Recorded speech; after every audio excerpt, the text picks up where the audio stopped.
My name is আয়াত। আর আমরা এখন একটা র্যাপ সং গাবো, ছোট ভাই একটা গান গাবে। তো চলেন সবাই র্যাপ সংটা দেখে আসি। তো গানটা হচ্ছে আমাদের খিলগাঁওয়ের।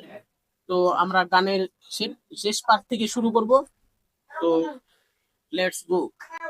উপরে দিয়া আওলা জলা কাউ দিয়া পিঠ, শুক্রবারে জমা পড়া শনিবারে হিট কাটে সিট বেটা সিট তার মাথায় আছে, তার মাথার উপরে ফাডা মুখ বসে সিটি পারা পুস্তিকা গোল পাকের মুহূর্তে ডাবল পাওয়ার আছে এখন ফেরে না দিতে সাত রঙের চা খাইতে আহি রঙমুখী খাওয়া মানুষের কাহাতে পারি তিরিশ তো আমি খাই মুখ চাপ বেটা এনে কি কর খিলগাঁওয়ের লোক নয়া পুরানের বাতর সরস্বতী রাত্রি তো পার খায় আমার করা হয়তো বিলাকে খিলগাঁওয়ের শান গান শুনতে আয়া ফেলিয়ার ইচ্ছা আয় কত খিলগাঁওয়ের পাওয়ার খিলগাঁওয়ের পাওয়ার এটা খিলগাঁওয়ের পাওয়ার আয় কত দেয় এটা খিলগাঁওয়ের পাওয়ার খিলগাঁওয়ের পাওয়ার এটা খিলগাঁওয়ের পাওয়ার।